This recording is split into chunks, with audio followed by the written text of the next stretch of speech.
지우라 아빠 좀 잠깐 도와줄래? Could you help me? Yeah, the back.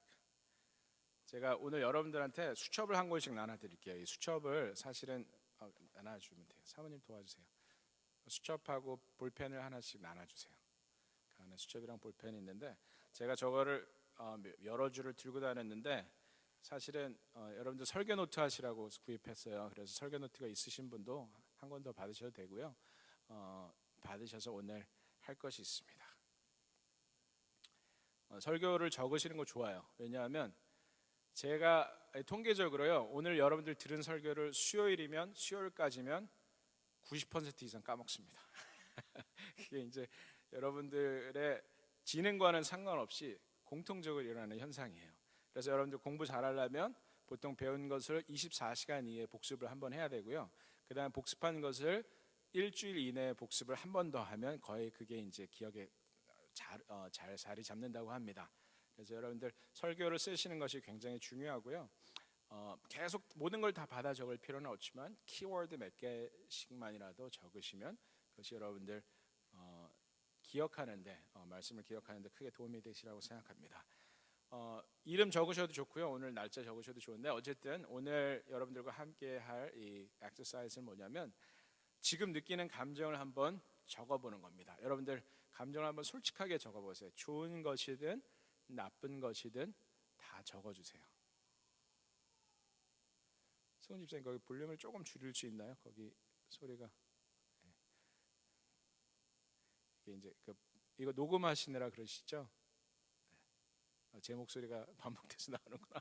이게 무슨 소린가 했더니 자 오늘 느끼는 감정뿐만 아니라 요즘 느끼는 감정을 한번 적어보세요. 자 지우리도 해야지 지우라. Write down the emotions and feelings that you feel. There are notebooks there. It's not just about the feelings that you have today, but also about the feelings that you could have had during the past week or past months. General feeling. 자, 한번 적어보세요. 그게 좌절일 수도 있고 슬픔일 수도 있고 기쁨일 수도 있고 환희일 수도 있고 절망일 수도 있고 여러 가지 감정이 있을 수 있습니다. 자, 쭉 적어보세요.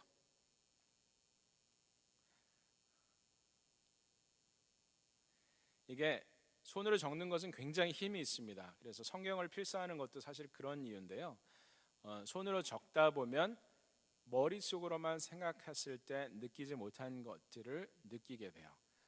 아이들을 가르칠 때 여러분들 아이들이 느끼는 감정이 어떤 것인지 스스로 이름을 붙일 수 있도록 도와주는 거 굉장히 중요하거든요. 예를 들면 아이가 화가 나 보인다. 그럼 너가 화가 났구나. 불안하면 너가 불안해하는구나 라고 이름을 붙여주는 것이 굉장히 아이들이 그 감정을 인지하고 극복하는 데 도움이 돼요. 여러분들도 마찬가지입니다. 내가 느끼는 감정 오늘뿐만 아니라 어제 내일 지난주 또 지난 한 달 동안 느꼈던 감정들 한번 쭉 적어보시면 좋겠고요. 두 번째로는 그 각각의 감정들의 원인이 되는 사건이나 인물들, 사람들을 한번 옆에다 적어보세요. 약자로 적으셔도 좋고요. 배우자가 보면 안 되니까 배우자 대신에 다른 약자로 적으셔도 괜찮습니다. 그 감정을 느끼게 하는 그 특정한 감정을 느끼게 하는 어떤 사건들이나 사람들이 아마 있을 겁니다. 그래서 그 사건이나 사람들의 이름 혹은 그 사건의 어떤 이름들을 적어 보시는 겁니다.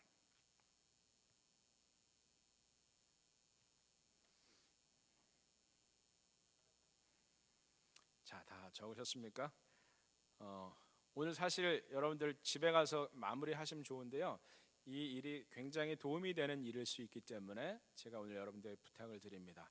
여러분들이 느끼는 감정들을 쭉 적으시고 그 감정들을 불러일으킨 사건이나 사람들의 이름을 적어보는 것입니다. 여러분들 그 리스트 중에 혹시 후회라는 감정이 있습니까? 후회. 아마 여러분들 할 수 있었는데 못했거나 하지 말았어야 했는데 했던 일들이 분명히 있을 겁니다. 여러분들 이 후회스러운 감정들을 한번 생각해 보시면 좋겠습니다. 이 후회의 감정은요, 우리 인간이 가장 자주 경험하는 감정 중에 하나라고 합니다. 어떤 연구의 결과에 의하면 두 번째로 자주 느끼는 감정이 후회라고 합니다. 자, 이제 다 적으셨으면 이제 그만 적으셔도 괜찮습니다. 후회는 크게 두 가지가 있습니다. 하나는 자신이 한 결정에 대한 후회, 그리고 자신이 하지 않은 결정에 대한 후회인 것이죠. 그래서 I wish I have made that choice. 그러니까 the first regret is about the choice you made, and the second regret is about the choice that you wish you made. 그렇게 영어로 표현할 수 있겠는데요. 했던 결정에 대한 후회, 하지 않은 것에 대한 후회. 여러분들 가장 자주 듣는 후회가 어떤 후회입니까? 제가 볼 때는 돈에 관한 후회예요. 예를 들어서 제가 아는 분 중에 여기 KD에서 잘한 분이 있어요. 근데 KD가 지금 그분도 40이 넘었기 때문에 20년 전에 KD가 어땠는지를 잘 알고 있는 분이에요. 근데 뭐라 그러냐면 이 KD가 다 논이었답니다. 상상이 되십니까? 우리가 앉아있는 이 자리들이 다 논이었다 그래요. 지금도 루이지애나도 사실 여기랑 기후가 비슷한 편인데, 루이지애나에 가면, 미국에서 논 별로 못 보셨죠? 근데 루이지애나에 가시면 논을 많이 볼 수 있어요. 논에 멧돼지들이 뛰어다니면서 막 그 논을 망치고 하는 그런 일들도 있긴 한데, 어쨌든 루이지애나에 논이 아직도 많습니다. 근데 이 케이리 지역도 굉장히 논이 많았다고 해요. 물론 땅값이 굉장히 쌌겠죠. 그래서 그분이 하는 후회는 그때 땅을 좀 사놨어야 했는데 사지 않았구나 하는 후회죠. 돈에 관한 후회가 가장 흔합니다. 또 다른 후회, 제가 지난주에 어떤 남자분들하고 얘기할 기회가 있었는데, 한 남자 저까지 한 8명인가 있었는데, 그 중에 한 분이 이런 얘기를 하더라고요. 몇 년 전에 비트코인을 1000불치 샀으면 몇 주 전에 23 밀리언 달러에 팔 수 있었다. 여러분들 상상이 되십니까? 1000불을 투자하면 23 밀리언이면 와, 그 돈으로 할 수 있는 일을 생각해 보면 정말 많은 후회스러운 감정이 들 수도 있습니다. 땅을 치면서 후회하는 사람들이 있겠죠. 이런 종류의 후회는 아주 흔합니다. 돈에 관한 후회, 투자했어야 했는데 하지 않은 것 자체가 하지 않았던 것이 후회가 되는 경우들이 많이 있습니다. 그런데 사실 그 당시에 이를테면 땅값이 쌌을 때, 비트코인 값이 쌌을 때 투자하는 것 자체가 사실은 쉽지 않았을 겁니다. 왜냐하면 그냥 돈을 버리는 일이 될 수도 있었기 때문입니다. 사실 이렇게 우리가 하는 많은 후회들 중에 자주 하는 후회가 돈에 관한 것이고요. 또 관계에 대한 후회들도 있습니다. 그래서 관계를 이렇게 풀어나갔어야 했는데 내가 그때 잘못해서 관계가 흐트러졌구나 하는 그런 후회들도 있을 수 있고요. 또 직장에 관한 후회도 있을 수 있고 그런 여러 가지 후회들이 우리 중에 있을 수 있습니다. 좋아 보이는 것이 지나고 보니까 별로 좋지 않았던 일들도 있고, 성공할 것이라 생각했던 일들이 그렇지 못한 결과를 낳는 경우들도 종종 있는 것을 우리는 목격하게 됩니다. 그런데 중요한 것은 후회가 많은 사람들은 대개 과거를 살아가는 사람들이라는 점입니다. 사실 우리는 모두 과거의 산물이죠. 여러분들이 과거에 했던 결정 하나하나가 모여서 오늘 여러분의 모습을 만들어낸 것이죠. 저도 과거에 했던 일들 중에 후회스러운 일들이 여러 가지 있습니다. 저는 성격이 적극적이기 때문에 제가 하지 않은 일에 대한 후회보다는 제가 한 일에 대한 후회가 많습니다. 그때 내가 그 일을 하지 않았더라면 지금 나의 모습이 훨씬 더 좋았을 텐데 하는 후회들이 있습니다. 한때는 저는 그냥 무조건 열심히 살고 열심히 노력하고 열심히 일하면 다 좋은 건 줄 알았던 때가 있었어요. 그런데 제 인생에 있어서 핵심적이지 않은 일들에 저의 시간과 힘을 쏟음으로써 정말 제가 힘을 쏟아야 될 그 분야에 있어서 초점이 흐려졌던 일들이 종종 있었습니다. 그러나 반면에 성격이 소극적인 분들은 그 반대의 후회가 있을 수도 있으리라 생각합니다. 그때 그 일을 했었어야만 하는데 하지 않았구나 하는 그런 후회가 있을 수 있습니다. 그 일이 가져왔을 혜택들을 생각하면 이 가슴 답답한 그런 느낌이 들 수도 있습니다. 그러나 중요한 것은 이유가 어찌됐든 후회 속에 살아가는 사람들은 이 과거의 죄수, prisoner of the past로 살아가는 사람들입니다. 그리고 때로는 우리 자신이 그런 모습으로 살아가고 있음을 부인할 수 없습니다. 오늘 읽은 본문 말씀에 보니까 이런 후회는 죽음으로 이르게 하는 후회, 죽음에 이르게 하는 후회라고 불려지고 있습니다. 그런데 이거는 반대로 또 미래에 집착해서 사는 사람들도 있습니다. 보다 나은 미래를 위해서 오늘 참고 열심히 노력하는 모습이 좋게 느껴지죠. 그리고 때로는 그것이 정말 필요하기도 합니다. 그런데 그것 때문에 보다 나은 미래라는 그 명제 때문에 오늘을 희생하고 관계를 희생하고 특히 가족을 희생하고 살아가는 분들도 많이 있습니다. 성취는 사실 이루고 이루어도 끝이 없죠. 하나를 이루고 나면 다음을 이루고 싶은 것이 우리 욕심입니다. 지난주에 말씀드린 것처럼 외롭게 죽음을 맞이하고 있는 일본의 베이비 부모 세대들, 다 가족들로부터 버림받고 외롭게 죽어가는 그런 사람들이 이런 미래에 집착하여서 살아갔던 사람의 예가 아닐까 생각합니다. 그래서 오늘 제가 여러분께 드리고 싶은 도전은 이제는 더 이상 과거에 머물거나 미래에 집착하지 말고 오늘 바로 여기 이 자리, here and now.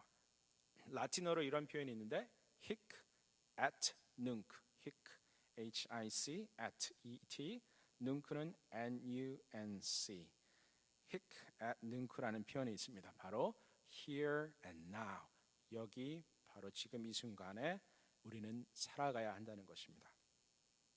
물론 조금 오늘 이 자리에서 살아가는 것이 참 쉽지 않습니다. 특히 이제 좌절의 경험들이 계속되어질 때 그것들이 쌓여져서 어떤 것도 내 삶을 바꿀 수 없구나 하는 그런 느낌이 들기 시작할 때 우리는 현실을 피하고 싶어지기도 합니다. 여러분들, 제가 볼 때는 여기 계신 분들 다 고등학교 때 수학 잘하셨어요. 그래서 아마 이런 걸 이해를 못하실 수도 있는데 수학을 여러분들 잘 못하면 고등학교 때 얼마나 좌절감이 많이 드는지 아십니까? 예를 들어서 영어나 국어나 사회 과목들은요, 중간부터 공부해도 괜찮습니다. 앞의 내용들을 몰라도 이해할 수 있고 기억할 수 있고 배울 수 있는 것들이 많이 있습니다. 그런데 수학은 그렇지 않죠.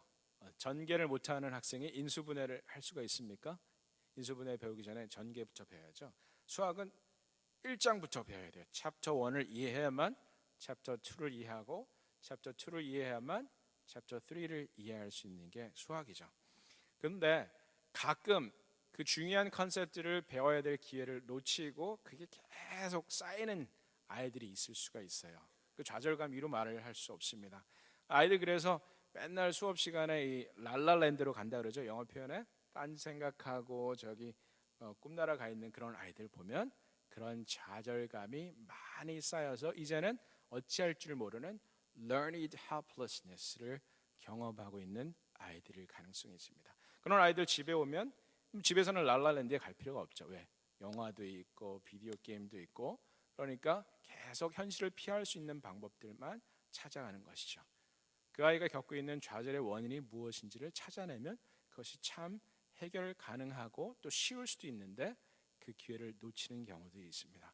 그래서 교통체증처럼 그 아이의 인생이 정말 좌절의 연속으로 이어지는, 더 큰 좌절로 이어지는 그런 현상이 있을 수도 있습니다. 여러분들 교통체증 한번 경험해 보셨죠? 차 한 대입니다. 차 한 대가 길을 막고 서 있어서 그 레인이 막히기 시작하면 그게 엄청나게 더 큰 파급 효과를 가져옵니다. 그래서 고속도로 전체가 막히게 되고 고속도로로 진입하는 길이 막히게 되고, 이 교통체증이 바로 그런 것이죠. 이런 좌절감이 삶의 한 구석에서 딱 막혀서 그 사람에게 자리 잡기 시작하면 그것이 삶의 전 영역으로 퍼져나가는 파급 효과를 가져올 수도 있는 것이죠.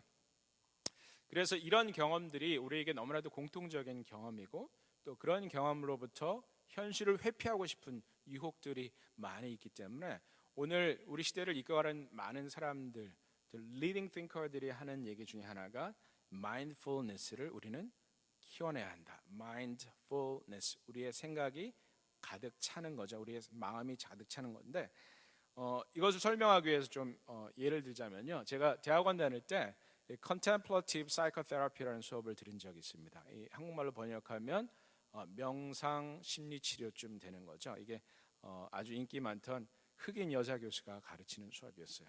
근데 이 Contemplative Psychotherapy 수업은요, 항상 이 밥그릇을 치는 소리로 시작했습니다. 땡 치면은 다들 눈을 감아요. 눈을 감고 명상을 하는 겁니다. 근데 저는 그게 너무너무 좋았던 게 너무너무 피곤하고 힘든 시간이었어요. 제가 그때도 일을 많이 했기 때문에 항상 피곤에 쩔어 있었는데 그때 수업이 한 2시쯤에 시작했던 것 같아요. 그래서 그 시간에 잠깐 눈을 감고 있는 것이 저에게는 정말 도움이 됐습니다. 이 명상에서 제일 중요하게 생각하는 것이 바로 이 마인드풀니스인데요. 마인드풀니스를 디벨롭하기 위해서, 구현하기 위해서 보통 두 가지를 훈련을 하는데요. 하나는 시각 훈련이고 또 하나는 청각 훈련입니다. 이 시각 훈련은 제가 한번 간단히 얘기했던 적이 있습니다. 여러분들 이 볼펜을 보시면 이 볼펜만 볼 수 있을 것 같으십니까? 여러분의 시선을 볼펜에 집중하면 이 볼펜만 볼 수 있는 순간이 온다고 생각하십니까? 어떻게 생각하세요? 가능하다, 볼펜만 보는 것이 가능하다라는 분 한 손 들어보세요. 아무도 없어요? 네, 두 분 있습니다. 볼펜만 보는 것이 가능하다. 가능하지 않다, 손 들어보세요. 네. 자, 아무 생각 없다. 가능하지 않다라고 생각하는 것이 제가 볼 때는 맞는 답인데요.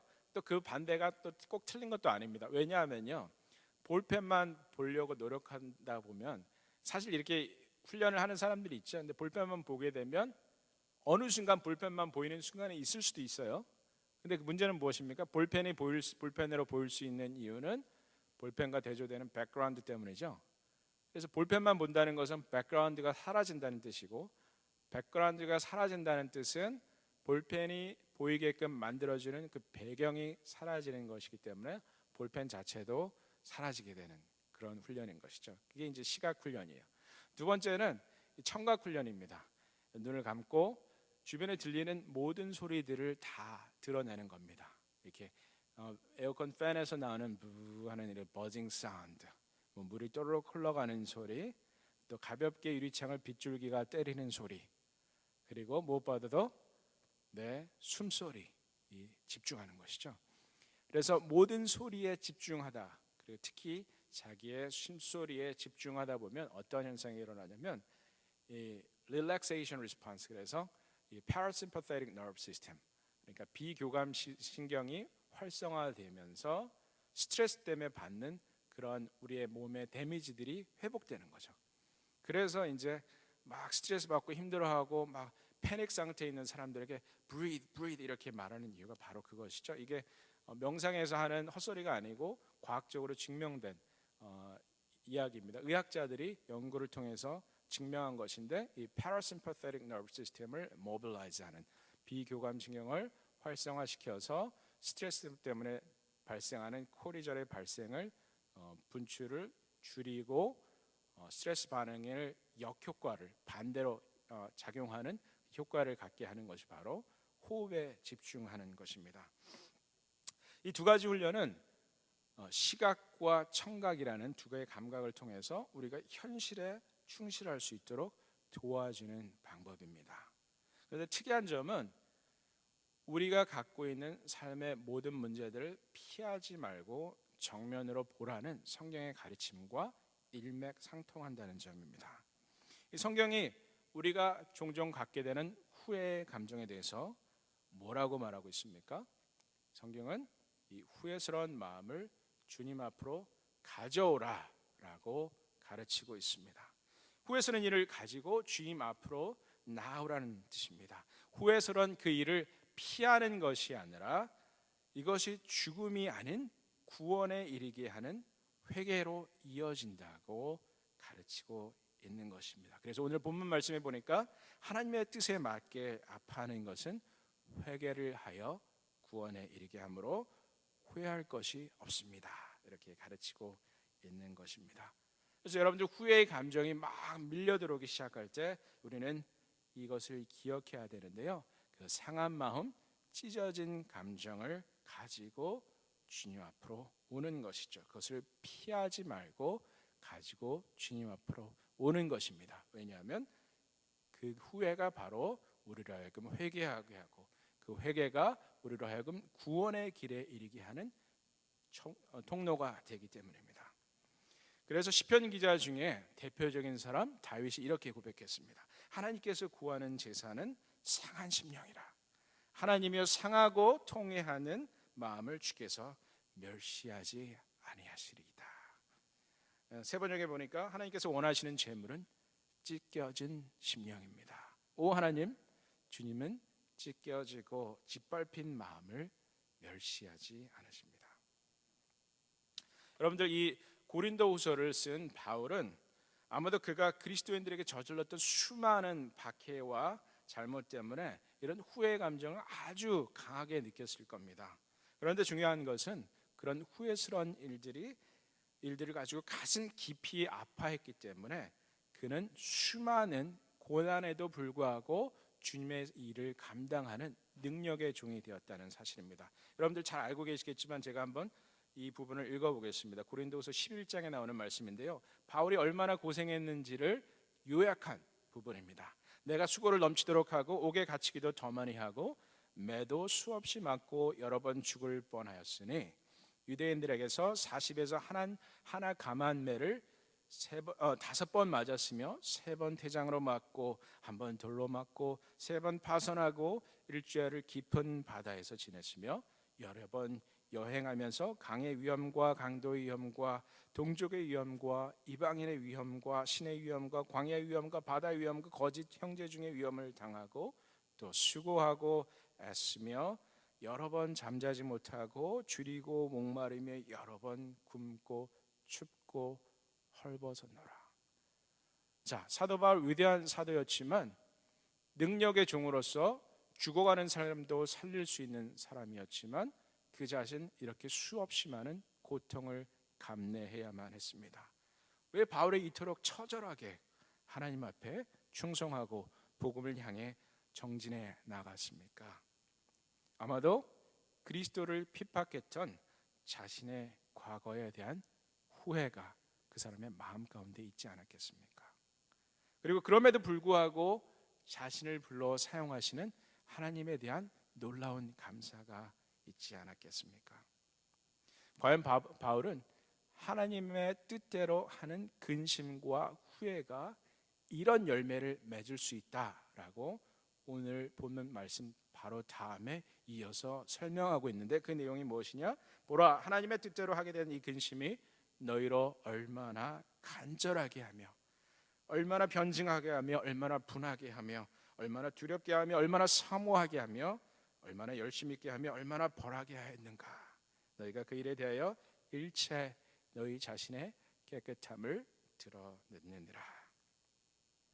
하나님의 말씀에 대한 말씀에 비추어서 자기를 돌아보고 후회하고 회개한 다음에 자신의 하나님의 복음에 대한 열정으로 간절해졌고 또 그 복음을 해방하는 사람들에 대해서 변증하고 또 때로는 분노하기도 하고 또 하나님의 저주와 심판을 두렵게 하기도 했던, 그래서 그들로 하여금 하나님 앞에 온전히 서도록 끊임없이 노력했던 것이 바로 후회다라고 가르치고 있는 것이죠.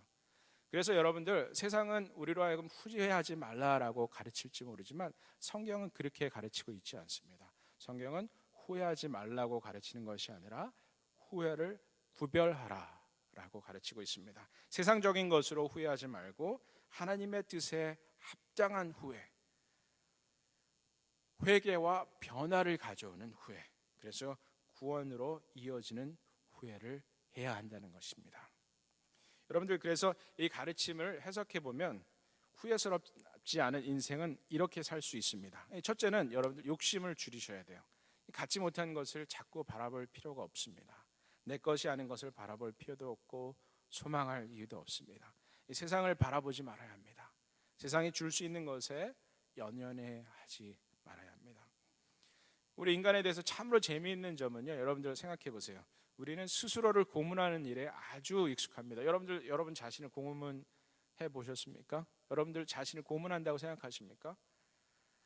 남이 나한테 고통을 주면 이거 차별이다 혹은 학대다라고 부르짖으면서 우리는 우리 자신을 고문하는 일에 너무나도 익숙해져 있습니다. 어떻게 스스로를 고문할 수 있습니까? 첫째는 비교하는 거예요. 한국 사람들 이게 너무 강하죠. 옆집에서 뭐 사면 자기도 사야 되고 옆집 애들이 뭐 하면 자기도 해야 되는 거. 비교입니다. 그리고 비교하면 어떻게 됩니까? 탐내게 됩니다. 그리고 탐내게 되면 어떻게 됩니까? 그것을 가질 때까지 고통스럽습니다. 그런데 문제는 우리가 탐내는 많은 것들이 결코 우리가 갖지 못할 것이라는 점입니다. 아담과 하와에게 이 선악과를 주신 이유가 바로 이런 것입니다. 우리가 다 가질 수 있지만 하나님과 우리의 욕심 사이에서 때로는 한 가지를 선택해야 할 때가 있습니다. 이것이 바로 선악과가 가르쳐주는 기원입니다. 여러분들, 그래서 우리가 하나님 앞에 후회 없는 인생을 살기 위해서 첫째로 기억해야 할 것이 바로 이것입니다. 우리의 욕심을 버리는 것, 비교하지 않고 탐내지 않고, 그래서 스스로를 고통스러운 상황 속에 빠져들지 않게 하는 것, 이것이 후회 없는 인생을 살아가는 첫 번째 방법입니다. 두 번째는 무엇입니까? 거룩한 것을 소망하는 것입니다. 이것이 생각보다는 쉽지 않습니다. 거룩한 것을 소망한다, 이것이 생각보다 쉽지 않습니다. 왜냐하면 우리가 원하는 것들 중 많은 것들이 거룩한 것으로 치장한 욕심이기 때문입니다. 예를 들어서 저는 목회자로서 우리 교회가 빨리 성장해서 건축 헌금을 충분히 모으고 땅을 사고 건물을 지었으면 좋겠습니다. 그런데 그리고 건물을 지으면 저는, 그래서 제가 이미 땅도 많이 봤어요.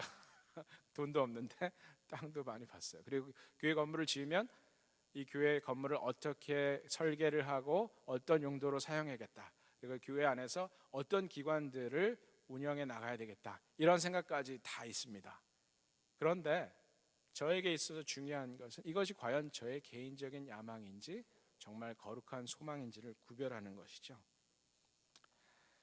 제가 목회자로서 분명히 가진 소명은요, 교회 건물 아름답게 짓는 것이 아니라 뭇 영혼들을 그리스도께로 이끌고 나가는 것입니다. 그래서 만약에 저희 평생 제가 교회를 짓지 못하게 될지라도 많은 영혼들에게 복음을 전하고 그들이 예수님을 믿기로 결단하였다면 저의 목회는 성공하는 것입니다. 그러나 반대로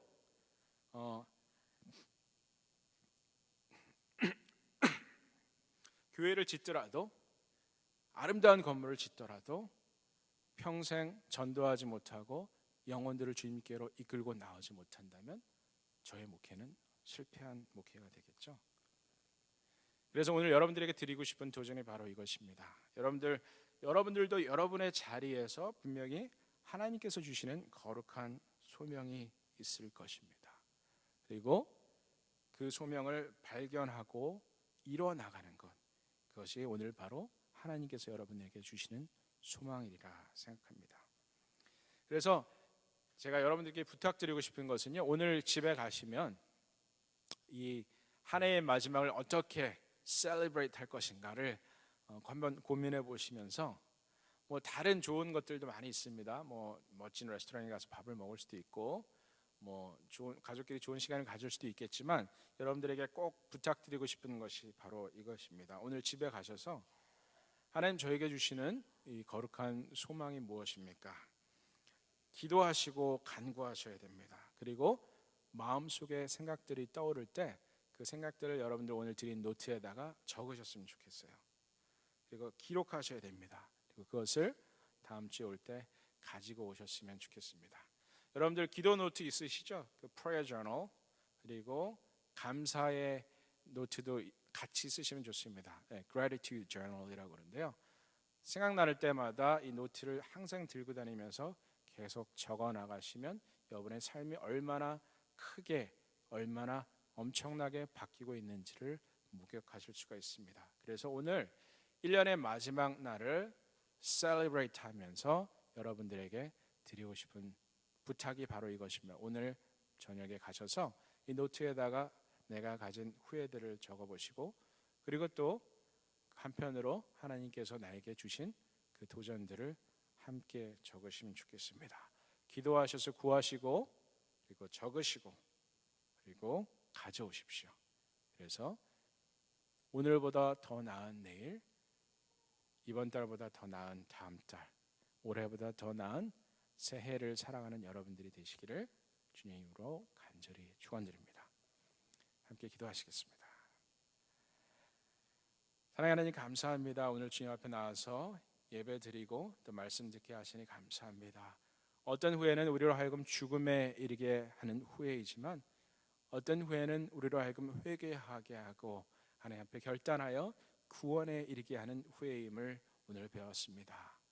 세상의 사람들은 자신이 돈을 벌 수 있는 기회를 놓친 것에 대해서 가슴 아파합니다. 그러나 우리 그리스도의 사람들은 그런 것들 때문에 가슴 아파하는 소인배들이 아니라 정말 내가 하나님 앞에 바르게 살지 못한 것들에 대해서 후회하고 회개하고 새롭게 결단하는 그런 사람들이 되어지기를 간절히 소원합니다. 그리고 이제는 거기서 한 단계 더 나아가서 하나님께서 나에게 주신 거룩한 소명이 무엇인지를 발견하고 또 그것을 이루어 나가는 2018년 한 해가 되어지기를 하나님 간절히 소원합니다.